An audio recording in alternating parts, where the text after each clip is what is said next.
Welcome to the El Cajon City Council meeting. We continue holding remote meetings while the governor's executive order continues to be in effect due to the COVID-19 pandemic. I'd like to remind our citizens they can submit questions for items on today's agenda. Public comments may also be submitted at this time. They will be read at the appropriate time during the meeting. Comments will be accepted up to the conclusion of the vote. Comments can be submitted through the City of El Cajon's website, which is www.cityofelcajon.us. Look under Agendas and Minutes and then go to Video Streaming and you'll see a button to submit your comments. The meeting is now called to order, and I would like our city clerk to call the roll. Thank you, sir. Mayor and council, if you please state that you are present after I call your name. Mayor Wells. I'm here. Mayor Pro Tem Kendrick. Here. Council Member Goebel. Here. Council Member Metschel. Here. And Council Member Ortiz. I'm here. Thank you. Would you all please join me for the Pledge of Allegiance, which is to be followed by a brief moment of silence. Ready, begin. I pledge allegiance to the flag of the United States of America and to the republic for which it stands, one nation, under God, indivisible, with liberty and justice for all.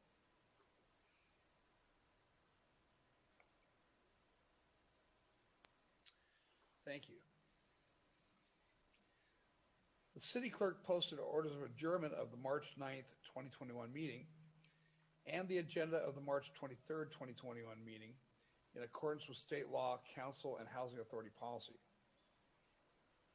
We have no presentations on today's agenda. And that brings us to agenda changes. Staff, do you have any agenda changes? Mr. Mayor, no changes to the agenda. Council members? All right, that brings us to consent items. Consent items are routine matters enacted by one motion according to the recommendation listed below. With the concurrence of the City Council, a council member or person in attendance may request discussion of a consent item at this time. Council members, do you wish to pull any of the consent items? No. Staff? No, sir. Okay, I'll make a motion then to approve the consent items. Second. Thank you, sir. And for the record, there were no comments for consent items. Mayor Wells, your vote, please. Yes. Mayor Pro Tem Kendrick. Mayor Pro Tem Kendrick. Yes. Thank you. Councilmember Goebel. Yes.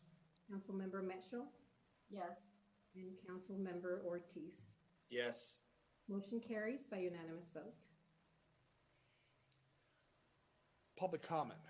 At this time, any person may address a matter within the jurisdiction of the City Council, Housing Authority, or successor agency to the El Cajon Redevelopment Agency that is not on the agenda. Comments relating to items on today's agenda are to be heard at the time that the item is heard. State law prohibits discussion or action on items not on the agenda. However, City Council and Housing Authority members may briefly respond to statements or questions, and an item may be placed on a future agenda. Angela, do we receive any comments for public comment? Yes, sir. We received 3 comments.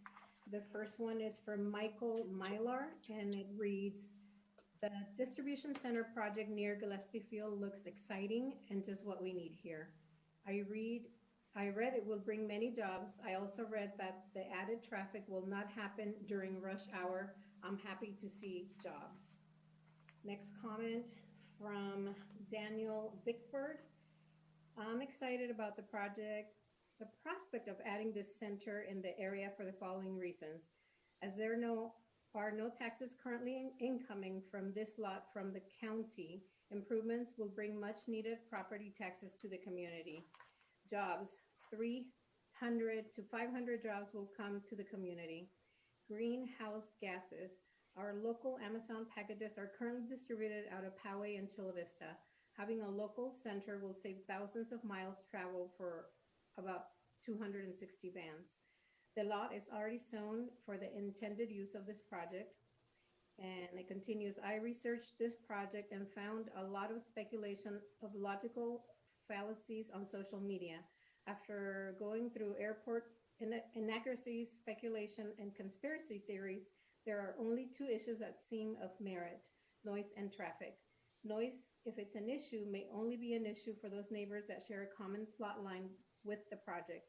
However, those homes were built in 1999 to 2000 and were required to have soundproofing due to aircraft noise during takeoff. One neighbor told me that he barely hears the aircraft inside his home.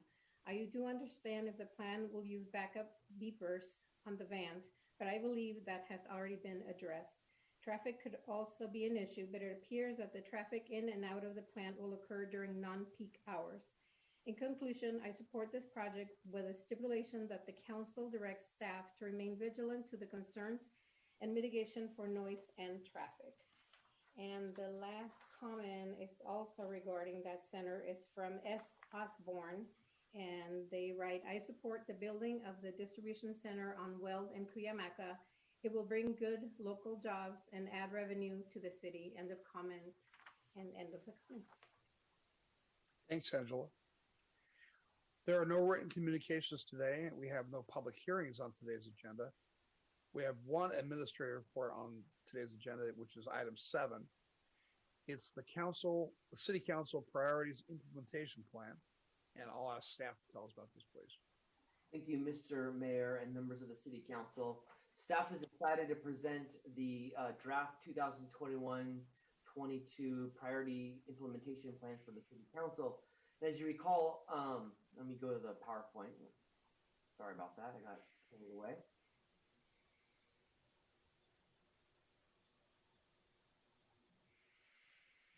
So, as you recall, earlier this month we held a workshop with the City Council and with the executive team, and the goal of that was to identify priorities that the City Council wanted to focus on during the rest of 2021 and pushing into 2022. And with that identification of priorities, we also identified as a council body different goals that the City Council wanted to work on over the year. So as a reminder, there's a lot of value in having an implementation plan. It creates this clear message to our community. It creates a clear message to not only the council, but also to the staff as well. It fosters that consensus. So it was wonderful to hear the council all sort of coalesce around some very specific areas. This is very useful to us as we start thinking about how to allocate resources as part of the budget process. And one concern that I think all organizations have is sort of just going wherever the wind blows us. And I think having this plan forward will help us be more proactive than reactive. And then ultimately, this is a document that will help us to be transparent to the public of what we're accomplishing in the upcoming year. So as part of the brainstorming session and coming together and having a conversation, the council really identified 5 main priorities that they wanted to focus on during this next calendar year and fiscal year.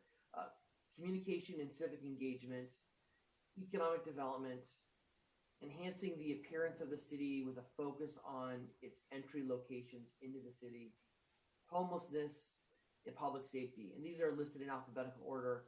And then there was also several goals that the council felt important. It didn't really fit into any of these categories, so there's a miscellaneous category as well.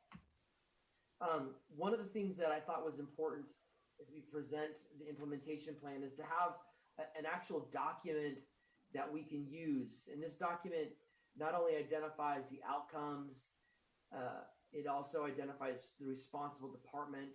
It identifies very broad, big milestones, and then dates when those milestones should be accomplished.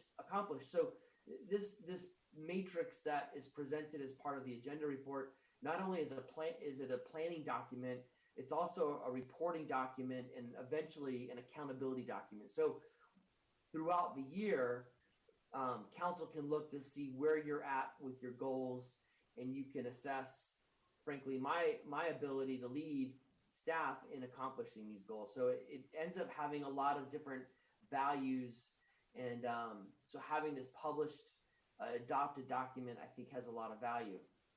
So the document is provided as part of council. So rather than go through every minute part of it, what I thought I would do is I would just kind of go through each of the major priorities, and just maybe identify some of the big highlights and maybe things that I thought were important for the council to see what we included as part of milestones.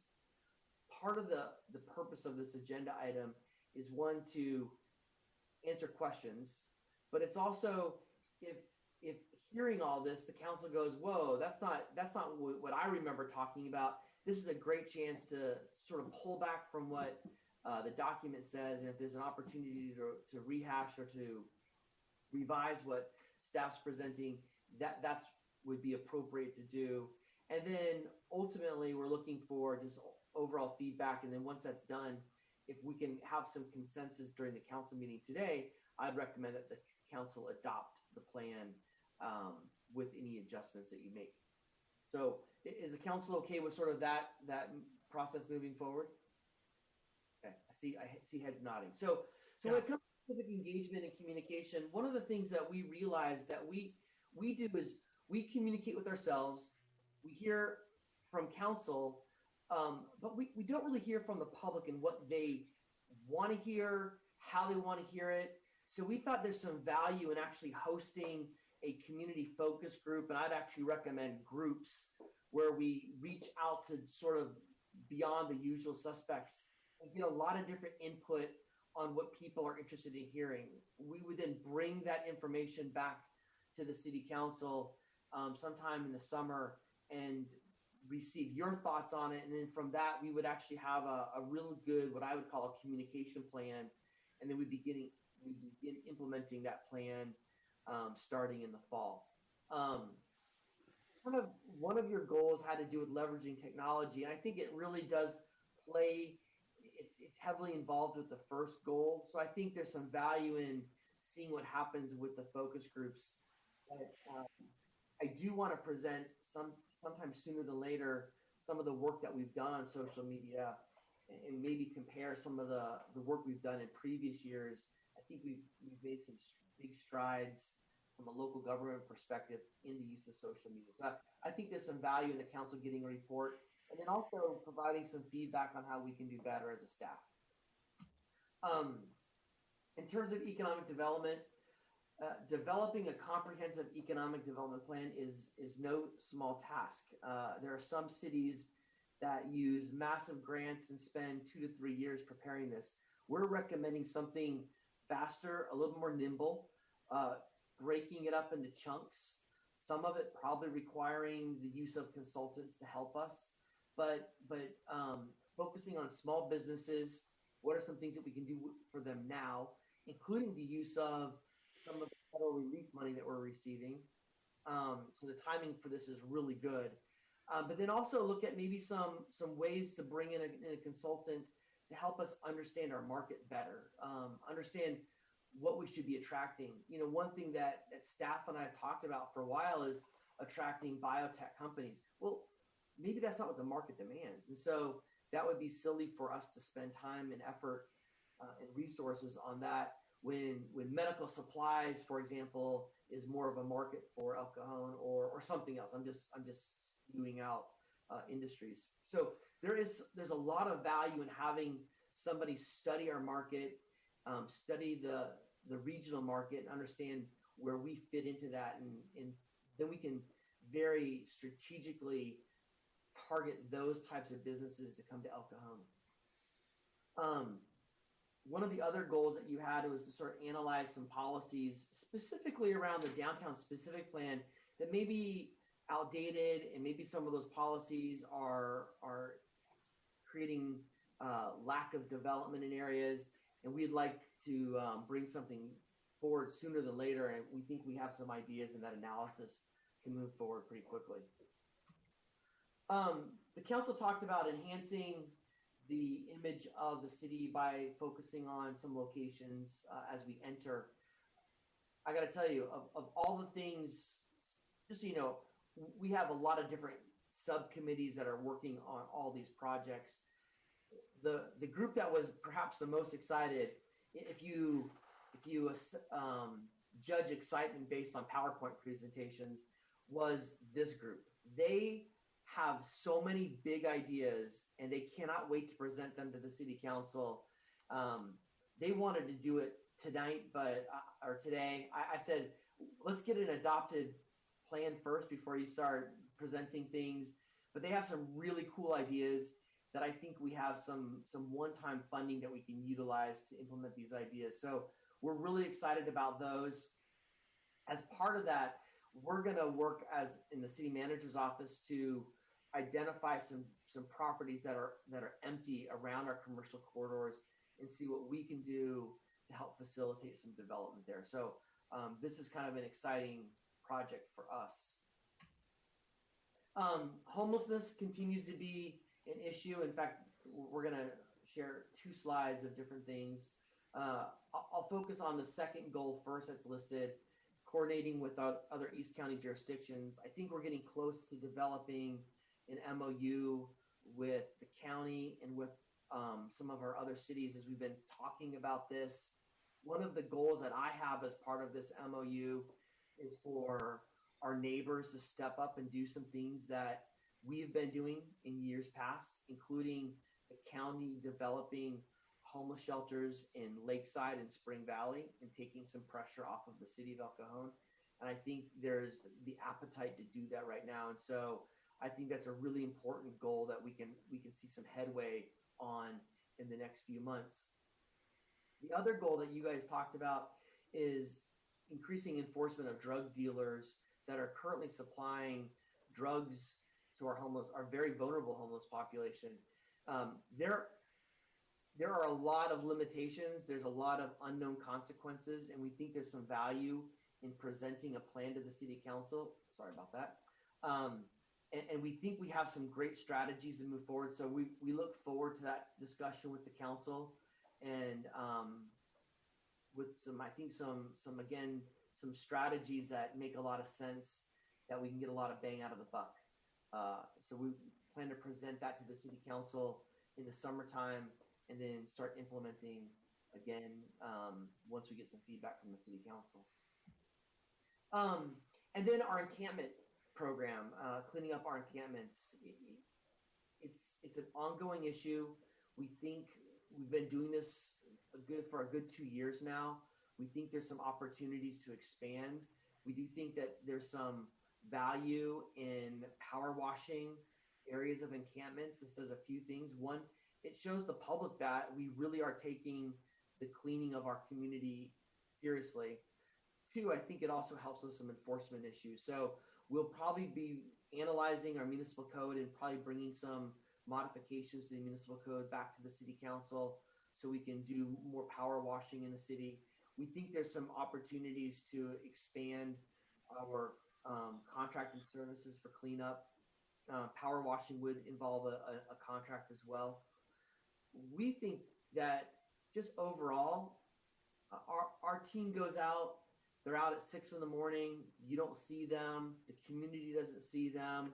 We think we need to do a better job communicating what we have been doing, not only to you as a city council, but also to our community and frankly to our homeless community. I think we need to have more robust communication with everybody. And as part of that communication, we'd actually like to create a ride-along program where those that are interested in it from the public, they can come out with us and experience. We wouldn't have them lift things or clear out, needles from encampments. But I think there's some value in the public seeing how complicated the situation really is. And there's really not a magic wand that can just make this problem go away. I know we get a lot of comments through emails. The mayor gets them in particular, that comments like, if you would just tell the police chief to take care of the problem, it would all go away. And no one has that kind of power. And so I think there's some value in having the community see what is entailed as part of that. I know Several of the council members have been involved with this, and so you know the level of complexity that is involved. We'd also like to look at ways to increase code enforcement of vacant lots and start more of a proactive code enforcement approach on these vacant lots where that have become attractive nuisances for encampments throughout the city. We have done more as a community when it comes to providing shelter space, except for maybe the city of San Diego. So there's really no excuse when people are on the streets. There are places for people to go at any given time in our community.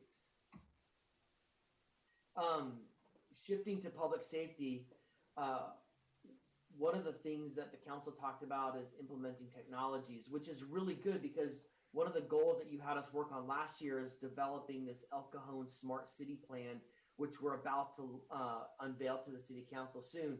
So although that's not one of your goals, it really ties in well because it provides a framework to judge all the technology that we'll be analyzing. One of the things that we've also recognized is that Heartland Fire and Rescue has not really, although they've been implementing technology robustly, they don't really have a committee that will help them muddle through some pilot programs like the police department does. So we want to stand that committee up. We want to reconvene the police committee and start looking at technology through the lenses of the Smart City Plan, and then start presenting ideas at the city council for some pilot programs. We're really excited to actually bring programs forward for implementation about a year from now. One of the comments made during the goal workshop is sort of evaluate where do we stand in terms of staffing and equipment for our city. Are we keeping up to pace as we have growth, especially redevelopment growth? Do we have enough staff to support that? And I talked to Mr. Goebel about this. Just looking at a officers per 1,000 population is a good baseline, but it doesn't really tell the whole story. There's a lot of data that needs to be analyzed to help us understand where we fit. So we would like to actually get a master's students from the public administration program at San Diego State to take this on as a capstone project and really dive into some data and help the council understand, how much we really need to be more effective, or do we have enough or do we need to shift some of our resources to be more effective? So we would like to bring that forward using their outside help.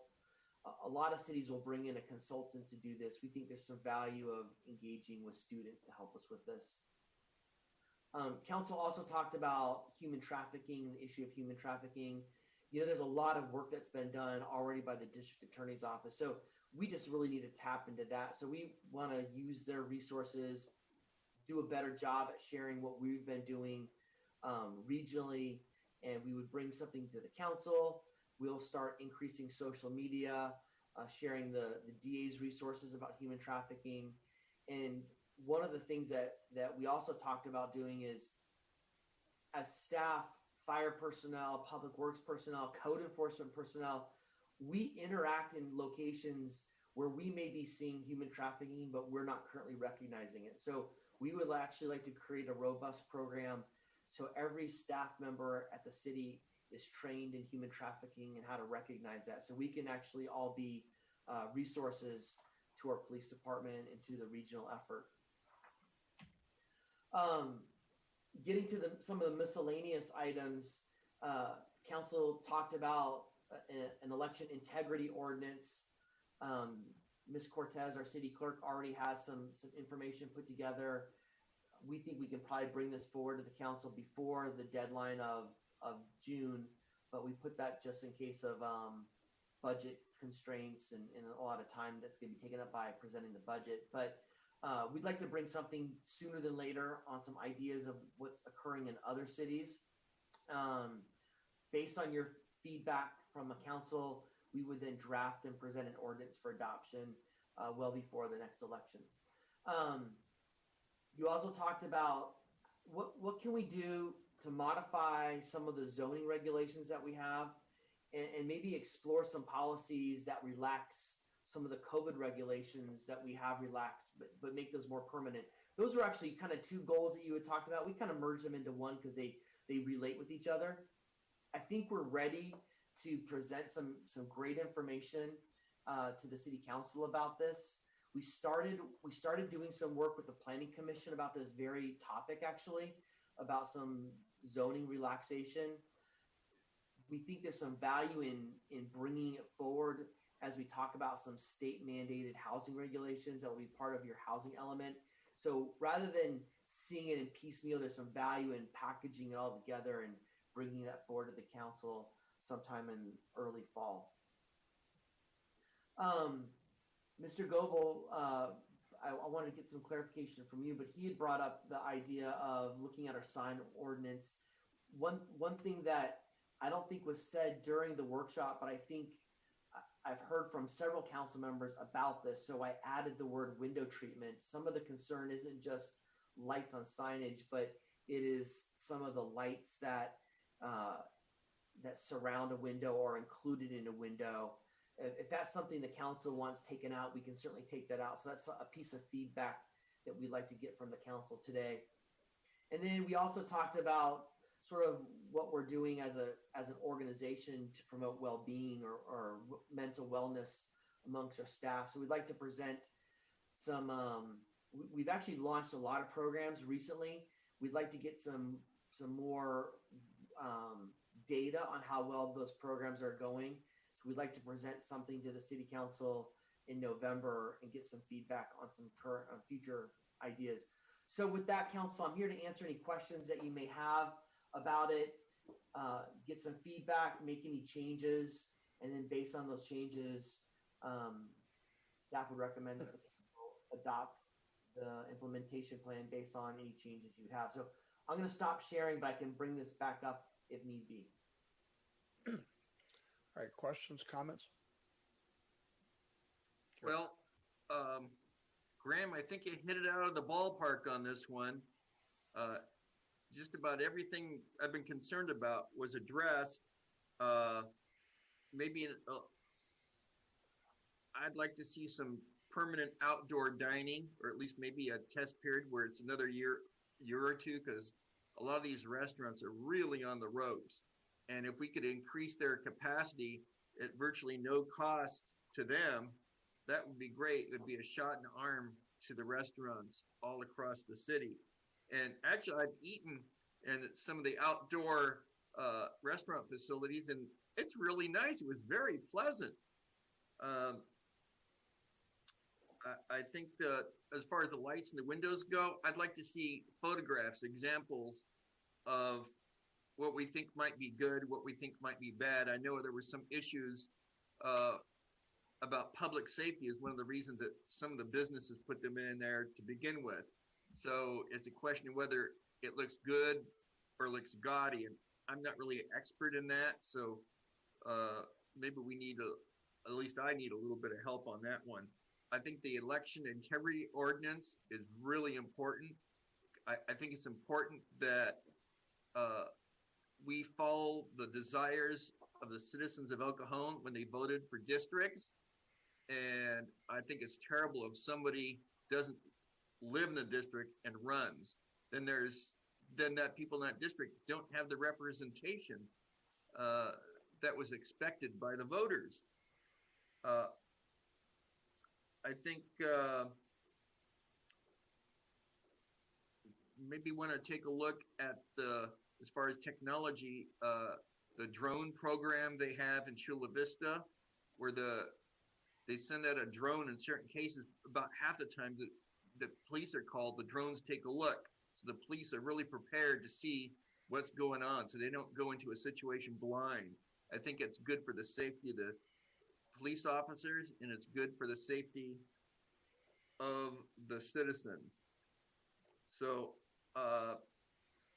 and I think the ride-along is a fantastic idea, because a lot of people don't realize how difficult it is to deal with the homeless, and we're really handicapped by a lot of the state laws. So I think everything you have on here is just great.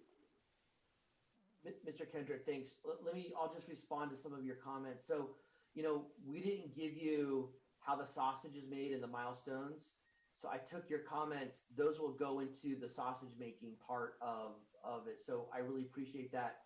The one thing that I would recommend, if the council wants to, you have relaxed COVID regulations on outdoor dining through the end of June 30th. Perhaps rather than that coming back to you in September, we bring that back forward, or that portion specifically, before that expires, if the council's okay with that. Yeah. Yeah, businesses don't like uncertainty. So they may be thinking, well, maybe we need to make a little bit nicer canopy. Maybe we need to add some more heaters because we'll be able to use them for the next year or two. So we have to do whatever we can to keep those people in business. If the council's okay with that, I would bring that forward probably sooner than later. Yep. All right, anybody else?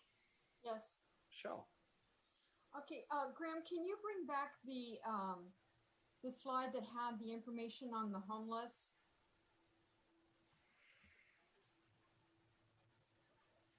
Yeah, right. My question was, I just want to get some clarification about we are not pushing the homeless towards any other city like Lakeside, for example, but we are simply looking to get a cohesive group from the cities that we want to join with to get that information. Is that correct? Yeah, I mean, that's a good question. For years, the city of El Cajon has sort of stood alone with our other East County neighbors of doing anything. Some of our neighbors have not even admitted that they have a homeless problem. As you know, you've probably read in the paper lately that La Mesa actually is really done some pretty bold leadership steps in this area, and they really want to be part of the solution. I think Santee's having a bigger conversation about this. The county's having a bigger conversation about this, and Lemon Grove is too. So the goal is not for us to be pushing our homeless community around from jurisdiction to jurisdiction, but is to ensure that every jurisdiction has the resources that will support their community. And if we're all working together toward that, there's some economies of scale. Maybe there's some things that we can share that we're good at doing, and La Mesa can share with us that they're good at doing. So that is the ultimate goal, is let's work together as a region rather than just each and every city alone. The other problem that we have in this county is that the majority of homeless money goes to the city of San Diego, and it's all funneled through the Regional Task Force on Homelessness.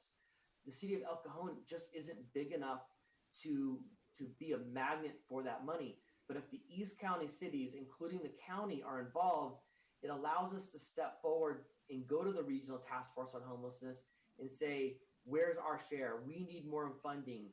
And that will draw more money to help support programs in our community rather than solely the city of San Diego.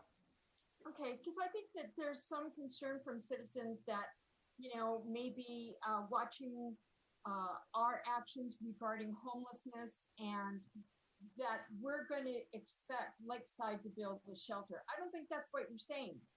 I think what you're saying is we just need them to be included in the conversation so that we can work as a group versus each individual city trying to handle their homeless issue. No, I actually am. That's not what I'm saying. I'm saying that if you look at the homeless count in this county, the largest homeless populations exist in El Cajon, Lakeside, and Spring Valley. Yet El Cajon is the only jurisdiction of those three that have a place for shelter. And that's a problem because now we've become a magnet for those other jurisdictions. So it is important that every jurisdiction, Lakeside and Spring Valley specifically, they do have the highest populations outside of El Cajon, that they do take care of their own homeless and not rely on the city of El Cajon to do that for them. Okay, thank you for clearing that up.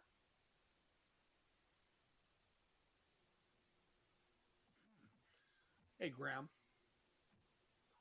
I just want to clarify that the solution to those small places would not be for them to raise money themselves, but the county of San Diego needs to step up and take some responsibility for those areas.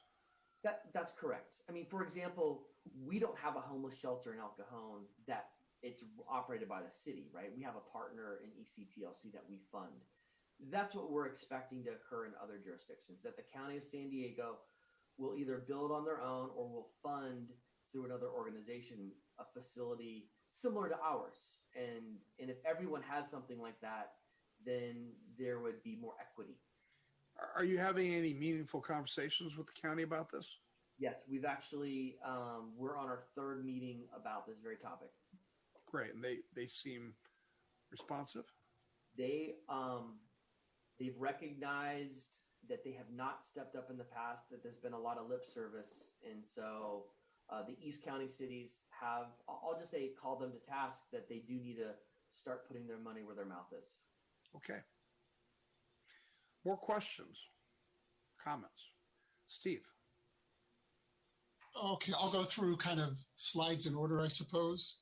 The economic development slide, maybe we can start with the EDC and with like the San Diego Regional Chamber of Commerce rather than spend money on a consultant. I would expect certainly our local EDC to have some good knowledge, so let's not forget them is my point. I'm looking forward to what the creative minds have about the entry points into El Cajon. Homelessness, I kind of make a distinction between homeless and transient. Homeless, I kind of say they want off the street, and the transients have been offered many times to get off the street, and they don't want to accept the offers for a motel voucher or things. And I drove by a young man yesterday cooking meth right on the sidewalk, and that's just something we need to do better at in El Cajon. And I'm going to tell you it's the 1400 block of East Main. I'm going to tell you it's Walter Way. I'm going to tell you it's Coogan and Fessler. And I sympathize with the staff's morale when it comes to these things. But we are the voice of the people of El Cajon who say, we don't want to see people cooking meth on the sidewalk. We don't want to see these 20-foot long encampments on the sidewalk. We want to see code enforcement of that lot when you get off the freeway at Magnolia, where it's grown to maybe 16 feet now, including tarps and pallets and things. And so there's got to be a balance between how often this gets addressed. I know you can't do it on a daily basis, but some of these are that one at the lot, it's a private lot, at the off-ramp of Magnolia, it's been up for a month. And we need that property owner to step up and say, you know, you got to clean your property. I also recognize a lot of these encampments are due to the rains recently. And while many of these groups, and they are groups, if you drive by them, perhaps have been living out of view in storm shelters or something, and now because they're flowing with water, they've come up to the surface and now are living their life on the sidewalks. I realize it's probably a unique situation because of that, but somehow there needs to be you did it a year ago or so for a month, and it was a push, and it really had a great impact for many, many, many months. I think we're getting to that point where we need that coordinated, multi-department cleanup push to send a message. You just can't camp on the sidewalks of El Cajon. You must either accept help off the street, or you need to find a different place to set up wherever you want to live. But you can't do it. You can't block the sidewalks where people have to walk into the street. You can't cook meth on the street. You can't block wheelchair access across the sidewalks. This is what the people of El Cajon want in a city.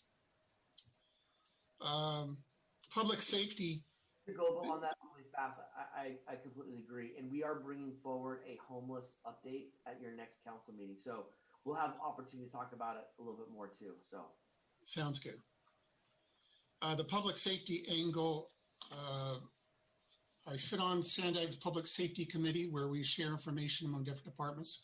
We talked about the I believe it's the 2019 spending across departments across the city.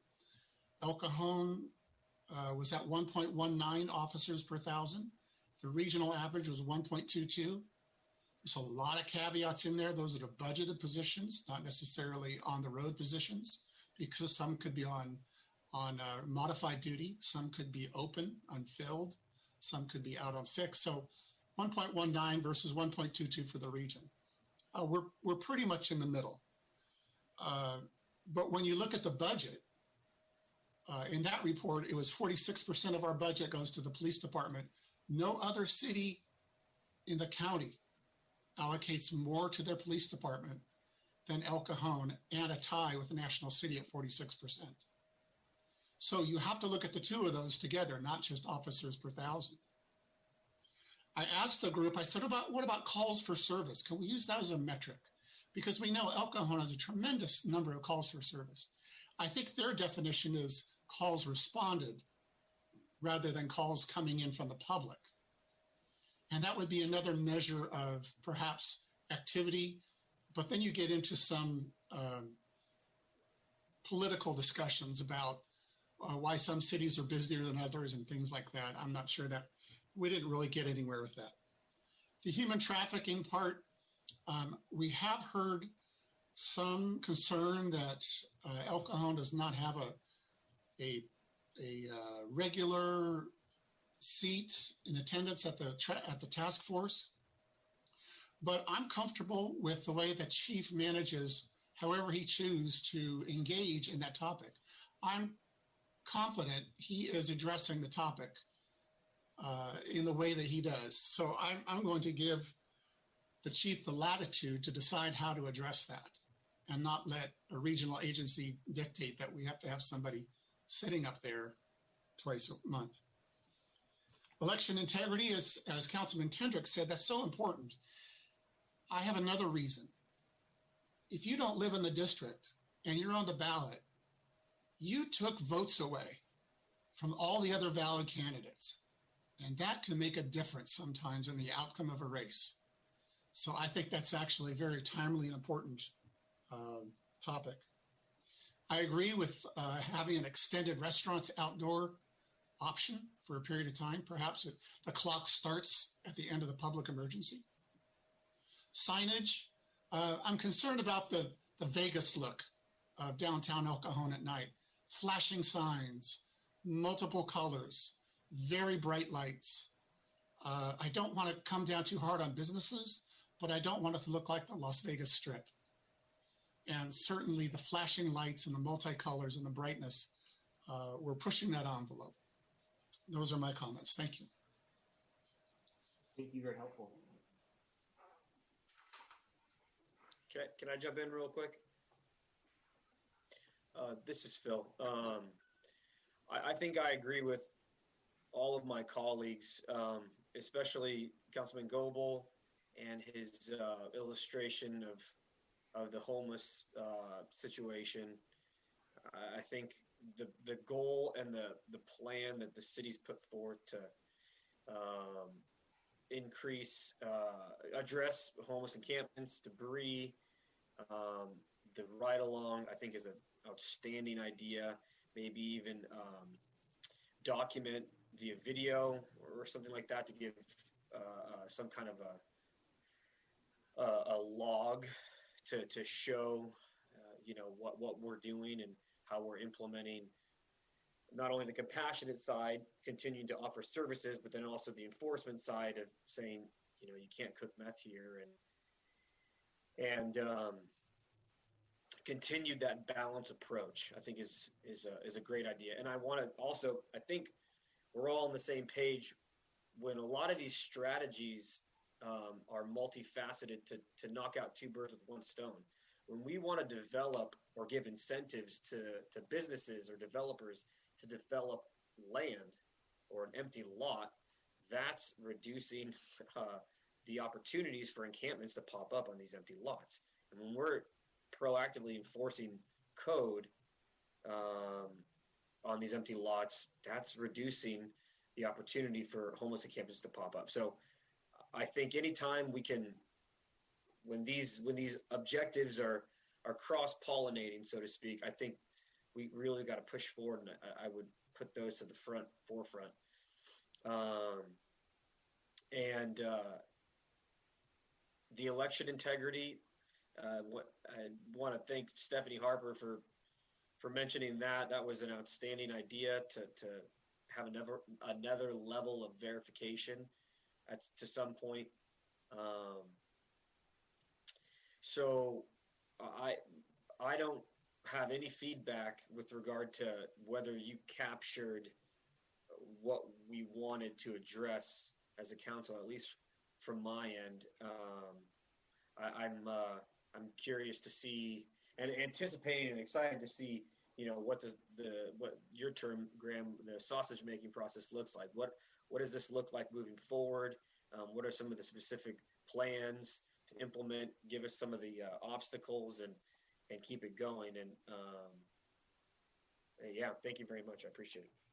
Thanks, Mr. Ortiz. What we're going to do, just so the council knows, is as we bring forward these ideas and these milestones, we'll refer back to the implementation plan. So it'll be really clear to the council that this is part of what you guys adopted, and then we'll do a quarterly memo with an update of where we're at with stuff. And that's where maybe some of the sausage making will come into effect. We can add a little color commentary to how, because you're just going to see this finalized package, right? But there's a lot of work that goes in the finalized package. That's why some of these things are months off.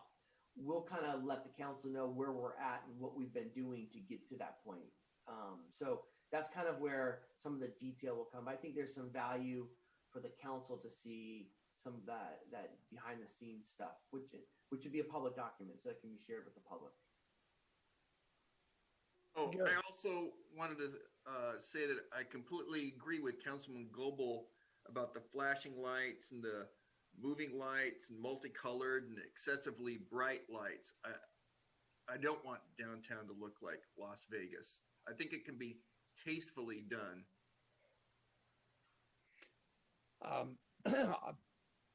Most of my colleagues brought up all the points I needed to make, but the only thing I would like to make a plea for would be that from a public relations point of view, that we do a better job of explaining to the public just all the accomplishments that we've had in regard to homelessness. Wells Park's a great example. The hundreds of tons of debris you bring up from the street or the sewer is another example. But I think it's important because I certainly get the sense when people are writing things to me and talking to me that they don't have really much concept of any wins in this area. It's just they see the problems, but they don't see the wins.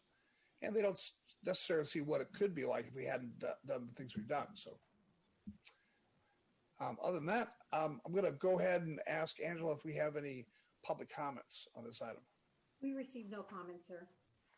All right. Well, I take it back to the council. We can have further discussion if you'd like, or we can proceed with the motion.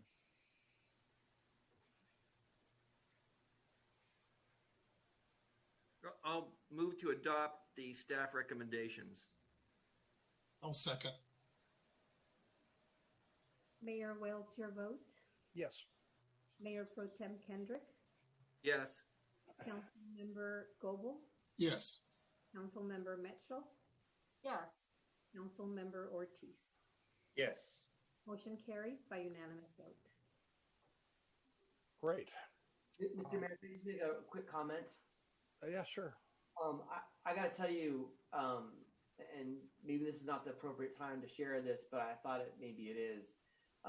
As city managers, we get to do a lot of fun stuff, open up performing arts centers and negotiate labor contracts, fun stuff like that, right? I got to tell you, this is in the 3 years I've been your city manager. This is one of my most excited moments as your city manager to have heard your priorities and your input and to start focusing on some things that I know the council really wants to focus on. So I'm excited for this upcoming year. Thanks, Graham. I appreciate it. And listen, please thank yourself, but all your staff for I know there's a lot of hard work going on.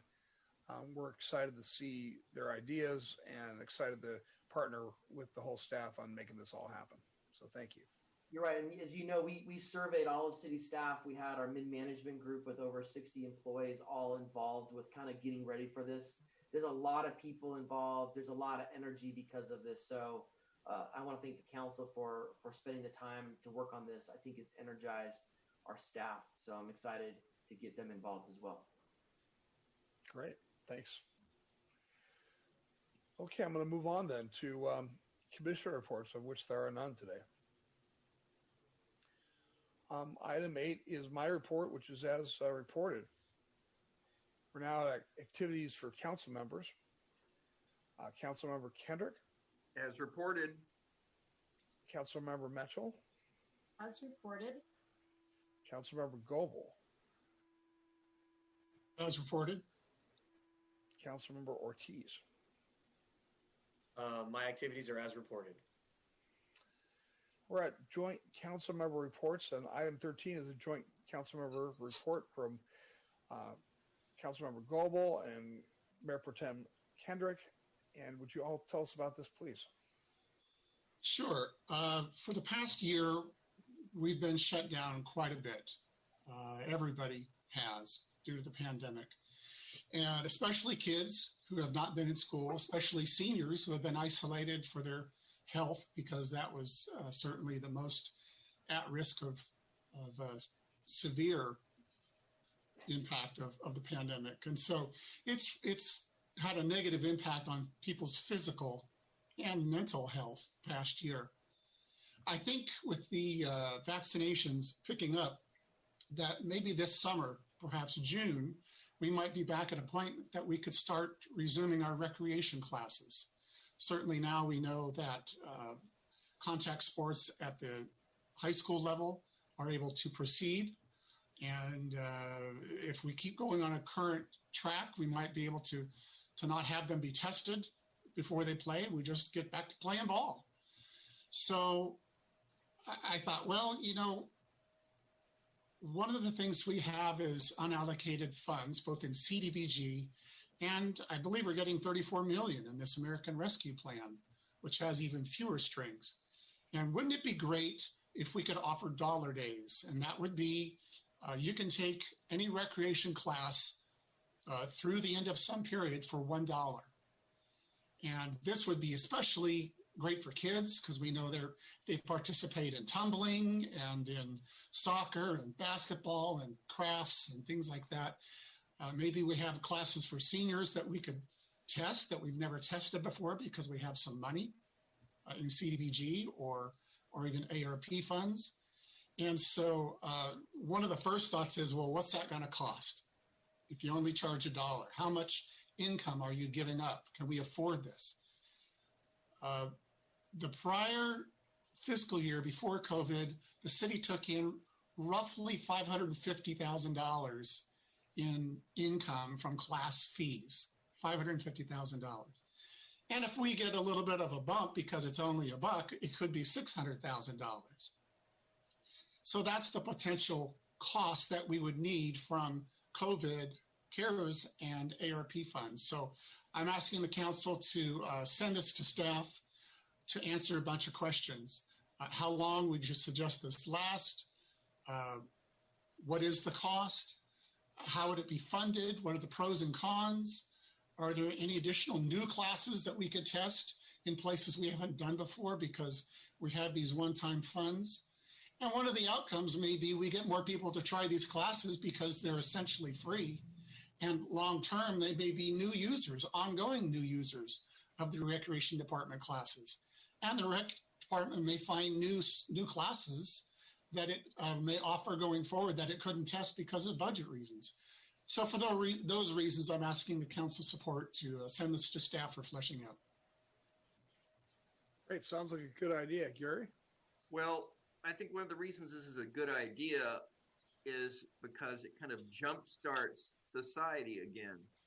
And there are a lot of seniors and kids in the city that don't have a whole lot of money. And if they can get into a program for just $1, it opens up a whole new world for them. And people are really lonely right now, kids and seniors, and they'll make friends. It'll help normalize our city. And we've been through one of the greatest crises in the history of the United States. And I think this is a way to bring people back together. And when you got a bunch of kids together that haven't seen each other, they're going to make all new friends. It's going to help. It's in so many ways making El Cajon a better place. Well, good. Does anybody have any objections to asking staff to provide a report on this idea? No, I think it's a wonderful idea. I just want to say, Steve and Gary, thank you very much for bringing this up. I think the citizens are really going to appreciate this. I think that it should be implemented as soon as we can. I don't know what the end of the school year, what would typically be the end of the school year, and then carry it through to when school starts up again, so that we go through maybe the full 3 months. I know that might be a burden, and I'd have to see the numbers on that, but I think it's going to give us, if we can say start January 1st through September 1st, go through that 3-month period, it's going to give people a lot of opportunities and options, and to reconnect, like you said, reconnect with each other, with new people, and just getting out into the public. I think it's an awesome idea, and I want to thank you guys so much for that. Okay. Anybody else? All Great right. idea, guys. Thank you. Graham, you got everything you need? Yeah, and it will perfect, helpful, and we'll run a couple different analysis on length of time, as Ms. Mitchell talked about, pros and cons of going 3 months, maybe 6 months, 1 year. We'll give a couple options so council can kind of see the price tag for those different options. You know, I didn't ask Angela if we received any comments for this. We did not, sir. Okay. All right. I think we're set. There are no general information items and no first readings of ordinance on today's agenda. We have 3 second readings on today's agenda. Item 14 is regarding local campaign limits. And I'll ask our city clerk to read the title. First, Angela, were there any speaker cards on this item? We received no cards, sir. Would you read the title? Thank you, sir. The title reads, an ordinance adding chapter 2.18 to title 2 of the El Cajon Municipal Code to establish local campaign limits for the city of El Cajon. All right, can I have a motion then? Move to approve. Second. Second. Mayor Wells, your vote. Yes. Mayor Pro Tem Kendrick. Yes. Council Member Goebel. Yes. Council Member Mitchell. Yes. And Council Member Ortiz. Yes. Thank you. Motion carries by unanimous vote. The second reading, item 15, is regarding the San Diego Humane Society's dog licensing procedures, and I'll ask our city clerk to read the title. But first, Angela, are there any speaker cards for this item? We received no cards, sir. All right, if you could then read the title. An ordinance to amend Chapter 6.16.060 and 6.16.090 and to repeal Sections 6.16.080 and 6.16.120 of Chapter 6.16 of Title 6 of the El Cajon Municipal Code to conform to the San Diego Humane Society's dog licensing procedures. Great. Can we have a motion then? I'll move to approve the amendment to the municipal code. Second. Mayor Wells, your vote. Yes. Mayor Pro Tem Kendrick. Yes. Council Member Goebel. Yes. Council Member Mitchell. Yes. Council Member Ortiz. Yes. Motion carries by unanimous vote. And lastly, item 16 is regarding a speed limit zone. And I'll ask City Clerk to read the title. But first, Angela, are there any speaker cards on this item? No card, sir. Would you read the title then, please? An ordinance amending section 10.20.130 of chapter 10.20 of the El Cajon Municipal Code to conform to include updating the existing speed limit for Hacienda Drive from Swallow Drive to Windmill View Road.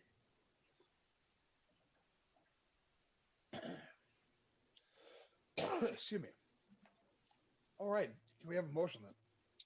I'll move to approve the ordinance amending the municipal code affecting speed limit on Hacienda Drive as noted.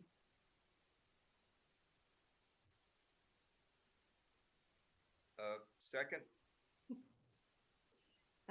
Mayor Wells, your vote. Yes. Mayor Pro Tem Kendrick. Yes. Council Member Goebel. Yes. Council Member Mitchell. Yes. And Council Member Ortiz.